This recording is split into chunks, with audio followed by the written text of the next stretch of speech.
My name is Sophie Green and I'm the author of the Potkin and Stubbs books, and I would like to read to you Chapter 1 in the first book, Potkin and Stubbs, and Chapter 1 is called The Paradise Street All-Night Bus Station.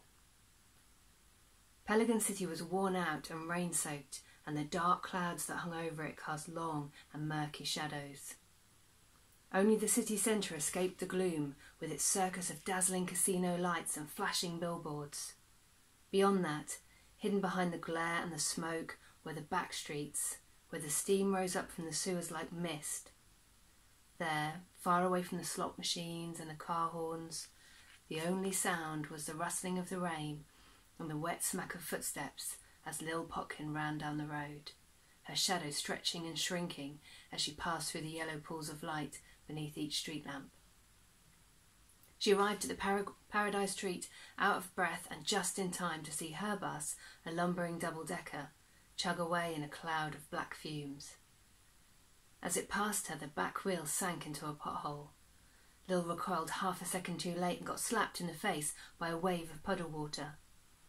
"Hey," she spluttered, glaring after the disappearing rear lights. She tried to think of a good comeback while the grimy liquid dripped off the end of her nose. But nothing came to mind, and there was no one around to hear it anyway. She looked at her watch, and then reluctantly turned to the waiting area. It was 8:35 p.m.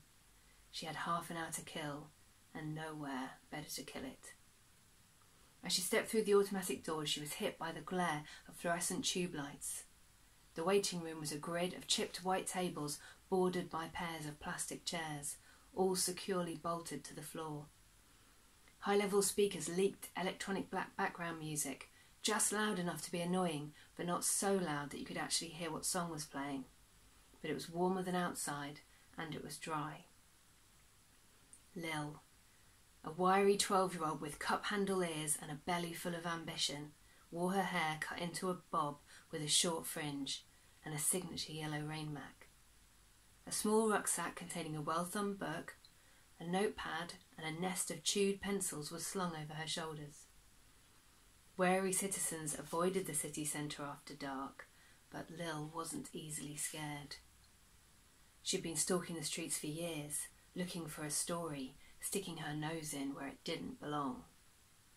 Waiting for a scoop big enough to get her onto the staff of the underground news pamphlet, The Klaxon. She'd been unlucky with her previous cases, they'd both come to nothing. But Lil knew she just had to keep at it.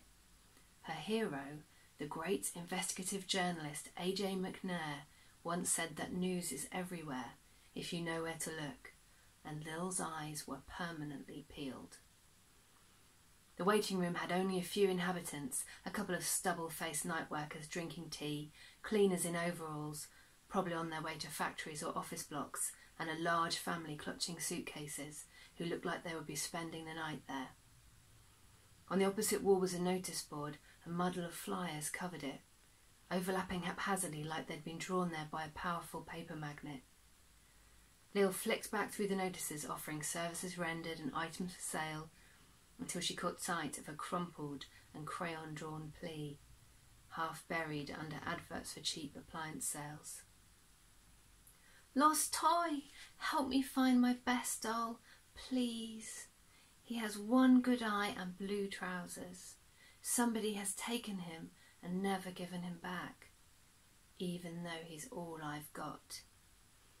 Below there was a badly drawn picture of a winking egg character with arms and legs and a few strands of seaweed-like hair. Lil blew out her cheeks. The doll obviously meant a lot to the kid. It wouldn't do any harm to make a few inquiries, and anyway, it was no worse than her last investigation, the case of the stolen bin lids, or the one before that, the mystery of the forgotten laundry bag. There was an address she couldn't quite make out at the top of the note. Lil gave the page a sharp tug, and as it came away, a horrible feeling of dread crept over her. A whisper like the draft of a cellar door opening onto a darkened staircase. A shadow flitted at the corner of her eye. She turned quickly, but there was no one there. Everyone was right where they had been. No, she looked again. There was a new face, and it was staring right at her. Sitting by the window only a few tables away was a boy. His skin was so pale it was almost white, and the arms of his grey sweatshirt rode up, revealing his bony wrists. Lil felt her ears turning red and let her eyes glide past, like she was just casually taking in the room, pretending she hadn't seen him. People didn't generally look right at you in Peligan. They kept their eyes to the ground in case they saw something they might have to do something about. Lil wasn't like that, but it didn't mean she liked being stared at. Putting on a breezy stride, she made her way to an empty table and sat down, ignoring the grim sensation of soggy jeans pressing against her skin. Then, taking out her reporter's notebook, she pulled the pencil from its spiral binding and flipped the cover open with a well-rehearsed flick of the wrist. She held the flyer up as though she was copying down details and used the cover to peer over it. The boy was still staring. Lil tucked her hair behind her ears and then untucked it again. What was his problem? She ignored him for as long as she could, chewing thoughtfully on the end of her pencil, and then she drew a big bubble question mark on the next blank page of her notebook and coloured it in. Eventually her curiosity got the better of her and she lowered the flyer. He wasn't staring anymore. A newspaper lay face up in front of him and he was absorbed in reading the cover story, with his head bowed low and a lock of fair hair falling untidily over his forehead. A man in a donkey jacket lurched into the seat opposite the boy and took the newspaper. The boy looked up but didn't say anything. The man licked his thumb, opened the paper and shook it out. After a minute she saw him shiver and put his jacket collar up. He looked about him uneasily and then, without a word, he stood up, dropped the paper on the floor and moved to another table. The boy watched him go. The lighting overhead buzzed and flickered. Lil lowered the flyer a little more. She took in the boy's tattered trainers and the frayed hems of his jeans and felt bad for pretending that she couldn't see him earlier. She'd been thinking about getting a hot drink to pass the time. Maybe she would get one for him too. As she stood at the drinks machine looking at the choices, Lil flipped her coin with practiced nonchalance. Out of the corner of her eye she could see that the boy was looking at her again.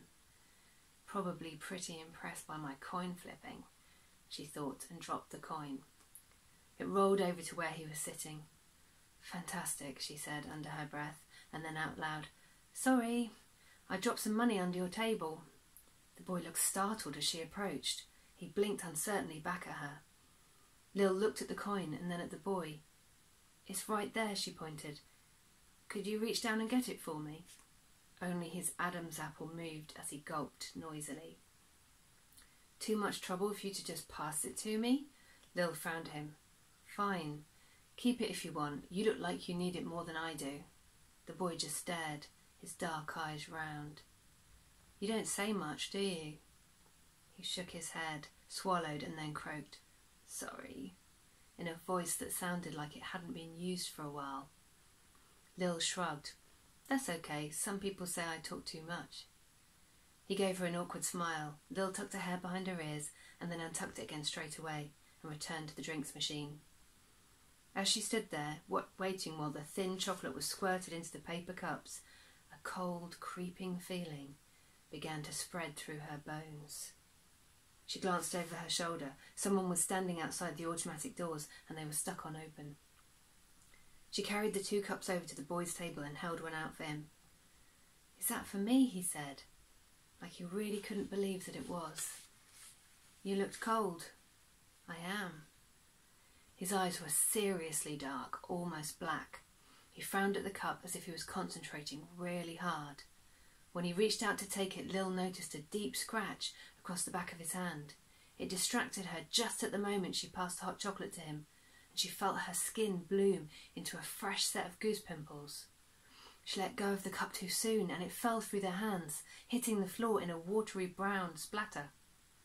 I thought you had it, said Lil. Sorry. The boy looked mortified. He sat there completely still, staring at the brown puddle. It's not the end of the world, Lil said, chucking the discarded newspaper over it and swooshing it around with her foot. Here, have mine. She held it out to him. The boy hung his head. Go on, take it, she insisted. "No," he shouted suddenly.